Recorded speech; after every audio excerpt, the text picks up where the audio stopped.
Le Seigneur soit avec vous. Et avec votre esprit. Évangile de Jésus-Christ selon saint Marc. Gloire à toi, Seigneur. Commencement de l'évangile de Jésus, Christ, Fils de Dieu. Il est écrit dans Isaïe le prophète, « Voici que j'envoie mon messager en avant de toi pour ouvrir ton chemin.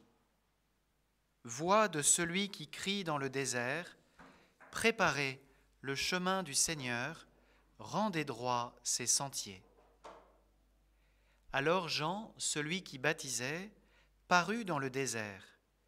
Il proclamait un baptême de conversion pour le pardon des péchés. Toute la Judée, tous les habitants de Jérusalem se rendaient auprès de lui, et ils étaient baptisés par lui dans le Jourdain, en reconnaissant publiquement leurs péchés. Jean était vêtu de poils de chameau, avec une ceinture de cuir autour des reins. Il se nourrissait de sauterelles et de miel sauvage. Il proclamait : « Voici venir derrière moi celui qui est plus fort que moi. Je ne suis pas digne de m'abaisser pour défaire la courroie de ses sandales. Moi je vous ai baptisé avec de l'eau, lui vous baptisera dans l'Esprit Saint. » Acclamons la parole de Dieu. Louange à toi, Seigneur Jésus.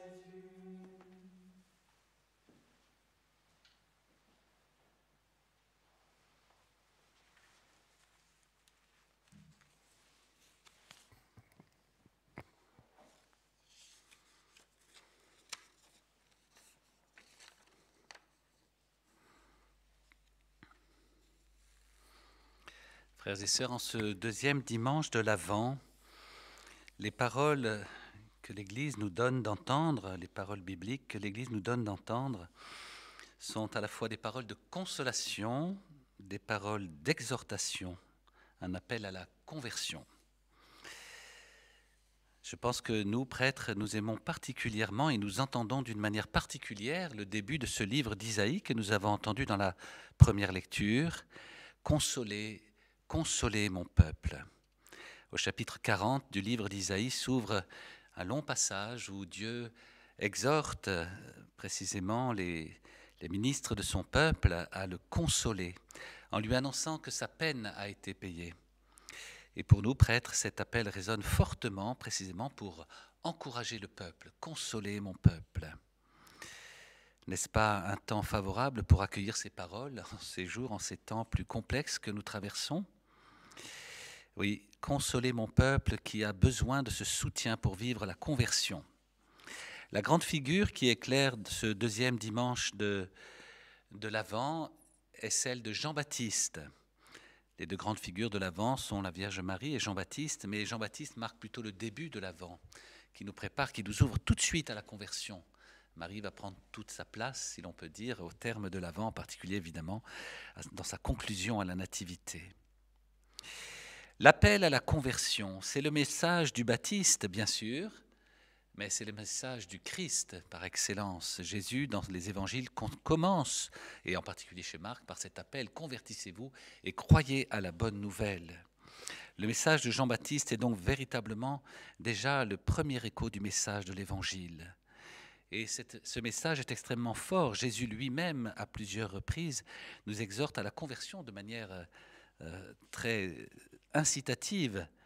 Et en particulier, vous le savez, lorsque eurent lieu quelques faits divers meurtriers, à la fois Pilate qui fit massacrer quelques adorateurs et puis rébellion, et puis la chute de la tour de Siloé, Jésus dit alors à ses auditeurs : « Si vous ne vous convertissez pas, vous périrez tous pareillement. » Il n'y a pas de choix, au fond, il n'y a pas de choix, il faut se convertir, sinon nous périrons tous pareillement. Et chaque génération peut prendre pour elle-même et faire sienne cette exhortation impérieuse de Jésus. Oui, si vous ne vous convertissez pas, vous périrez tous pareillement. On retrouve la force dans la bouche de Jésus de celle qui était déjà présente dans la bouche du Baptiste. Convertissez-vous. Ne pensez pas échapper à la colère qui vient, disait Jean-Baptiste. Notre génération, qui est particulièrement narcissique, a besoin d'être secouée. Notre génération qui se justifie si souvent, et en particulier par le retard de Dieu, puisque Dieu n'agit pas, eh bien c'est sans doute que Dieu n'en a rien à faire, ou bien tout simplement Dieu n'existe pas. Voilà. Et puis les promesses sont donc fausses, et donc on ne se convertit pas, on s'auto-justifie. Notre génération prend ce pli si souvent, et nous sommes de cette génération, il faut le reconnaître. L'Évangile, lui, nous invite à la franchise face à notre péché. Reconnaître notre péché. Et Jésus le dit clairement, celui qui fait la vérité vient à la lumière, mais les hommes ont préféré les ténèbres parce que leurs œuvres étaient mauvaises. Oui, l'appel à la conversion est impérieux, nous ne pouvons l'esquiver, nous ne pouvons l'éviter, il faut le faire nôtre. Qui fait la vérité vient à la lumière de Dieu qui éclaire notre péché, non pas pour le pointer du doigt d'une manière malsaine, mais bien plutôt pour nous en guérir.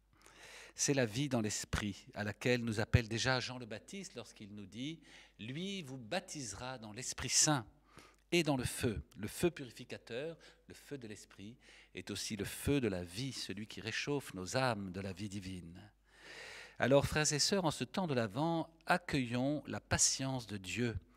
La patience de Dieu en accueillant la grâce de l'Esprit Saint et en acceptant le chemin de conversion. Le propre de l'Esprit Saint, lorsqu'il touche une âme, c'est précisément de mettre en lumière ce qui est caché, et donc les désordres et le péché qui habitent nos cœurs et nos vies, mais c'est dans le même temps, et d'une manière tout aussi forte, de consoler. L'Esprit Saint est le consolateur, c'est en lui que s'accomplit particulièrement cette parole du prophète. Consolez, consolez mon peuple, annoncez-lui qu'il a eu double punition pour ses fautes. Oui, le Seigneur nous paye avec rigueur, c'est clair, mais le Seigneur en même temps nous console et nous soutient de sa grâce. Qui d'entre nous n'a fait l'expérience?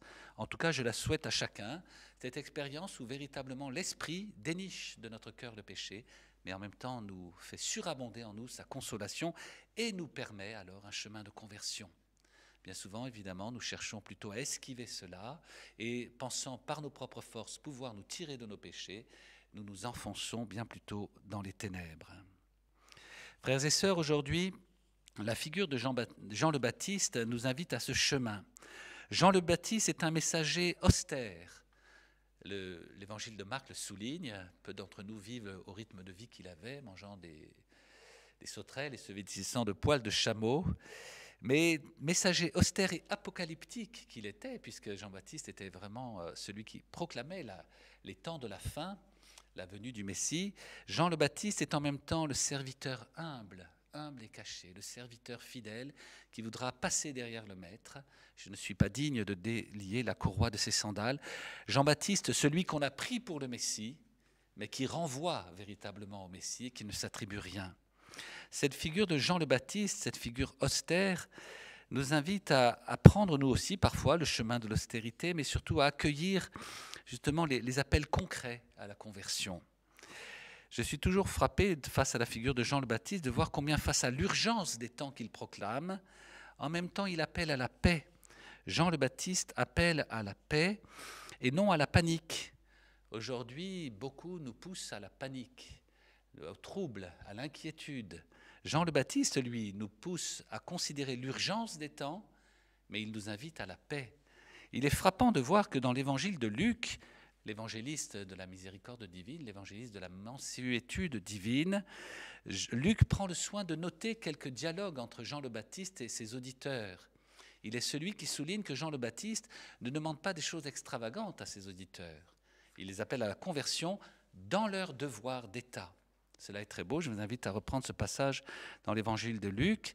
À chaque fois, Jean le Baptiste renvoie ceux qui l'interrogent à leur devoir d'État. Les policiers, ne molestez personne. Si tu as demande de manteau, partage, et ainsi de suite. Et donc chacun de nous, au fond, en ce temps de l'Avent, sur l'exhortation du Baptiste, est invité à reconsidérer son devoir d'État. Le devoir d'État, pour certains d'entre nous, ça peut faire un peu vieillot, un peu poussiéreux, j'allais dire un peu 19e, c'est vrai. Mais il faut surtout considérer la beauté du devoir d'État. D'abord, notre État est digne parce que c'est notre État. Je suis prêtre, je suis époux, je suis épouse, je suis jeune, je suis marié, je suis enfant. Quel que soit mon état de vie, eh bien, j'ai un devoir d'État. Le devoir n'est pas que enfermant, puisque l'Évangile va nous apprendre à le vivre dans l'amour. Le devoir d'État est comme une réponse d'amour donnée à Dieu dans notre quotidien. Alors, frères et sœurs, à l'école de Jean le Baptiste aujourd'hui, apprenons à reconsidérer notre devoir d'État, à la mesure de ce qu'est notre vie, à la mesure de ce que sont nos responsabilités, en le revisitant dans l'amour. Est-ce que je vis les choses ordinaires de ma vie dans l'amour? Est-ce que je les vis simplement dans l'ordre du devoir, mais d'un devoir un peu stérile, un peu enfermé sur lui-même? Non, mon devoir d'État est une dynamique d'amour qui me relie aux autres dans ma famille, dans mes relations de proximité, de travail ou d'amitié. Oui, reconsidérons cela à la lumière de l'Évangile de ce jour et apprenons et demandons surtout à l'Esprit Saint de venir nous éclairer sur cette route. Il est le consolateur, celui qui par excellence vient consoler nos cœurs, vient consoler le peuple tout entier.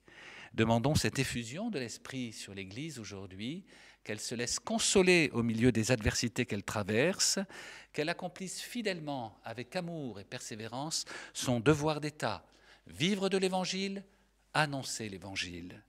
Demandons à Jean-Baptiste et évidemment à la Vierge Marie de nous renouveler dans cette espérance et de nous fortifier dans les résolutions de conversion pour préparer nos cœurs à la venue du Seigneur.